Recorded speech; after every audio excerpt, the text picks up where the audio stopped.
Você sabia que estamos vivendo uma guerra, uma batalha espiritual? Efésios capítulo 6, versículo 12, diz que a nossa luta não é contra a carne ou contra o sangue, mas sim contra os principados, contra as potestades, os dominadores deste mundo. A nossa luta é contra Satanás. Na década de 80, o pastor Thomas Murphy, junto com a sua esposa, entenderam a realidade da batalha espiritual.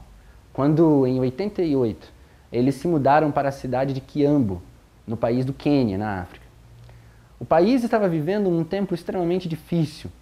Milhares de pessoas fugiam do país. Era uma época de morte, uma época de tristeza, uma época de fome, uma época de guerra. Uma época em que qualquer missionário ou pessoa normal pensaria em sair do país. Mas não ele. Ele, entendendo que era um momento de batalha espiritual, ele se mudou para aquele país, para ser diferença. Durante muito tempo, ele e a sua esposa oravam, intercedendo por uma transformação na atmosfera espiritual daquela nação, na atmosfera espiritual daquela cidade. Após 6 meses de oração contínua e intercessão, um grande avivamento começa na região.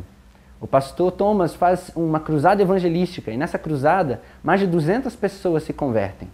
Essas pessoas começam a frequentar a igreja ali em Kiambu. Mas ao mesmo tempo que essas pessoas se convertem, a feiticeira local começa a fazer inúmeras magias e feitiçarias para destruir a obra de Deus que crescia na região. Sentindo a opressão de Satanás sobre a igreja começa a orar, buscando que Deus tire aquela feiticeira daquela região. Após algum tempo de oração, Deus responde o pedido do povo e aquela feiticeira sai da cidade. O ambiente inteiro é transformado e Deus começa um avivamento, onde bares são fechados, pessoas dependentes químicas de bebidas são libertas e uma transformação social começa a acontecer naquela cidade. Pessoas que antes haviam fugido da cidade para outros lugares, agora começam a regressar, ouvindo falar de uma transformação naquele lugar. Deus transformou um ambiente opressivo num ambiente de alegria, num ambiente de riqueza espiritual.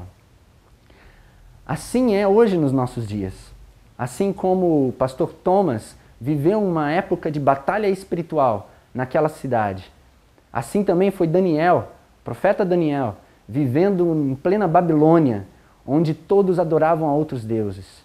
Assim é hoje em tantos países como a China, a Índia e outros países que não adoram e servem ao Senhor. Mas assim também é aqui no Brasil. Você está num contexto em que pessoas adoram e servem outros senhores. Talvez você esteja vivendo uma batalha espiritual dentro da tua casa, no teu trabalho. E é importante você entender qual é o seu verdadeiro adversário. O seu adversário não são pessoas. Seu adversário não é o seu chefe, não é o seu marido ou a sua esposa, não é o seu pai ou a sua mãe. O seu adversário é Satanás. E se você está numa batalha espiritual e deseja vitória do Senhor sobre toda a opressão de Satanás, você precisa usar as armas espirituais que estão descritas ali em Efésios capítulo 6, do versículo 12 em diante. Use as armas que o pastor Thomas usou. Armas como a oração, a intercessão e o jejum. Use essas armas e toda a fortaleza de Satanás será derrubada. Use, sabendo que Deus luta por você. Essa batalha não é nossa, essa batalha é do Senhor. E já temos vitória, porque Jesus conquistou a vitória para nós na cruz. Nós só precisamos crer e marchar como soldados do Senhor, sabendo que o Senhor, que é o nosso general, vai na linha de frente. Que Deus abençoe.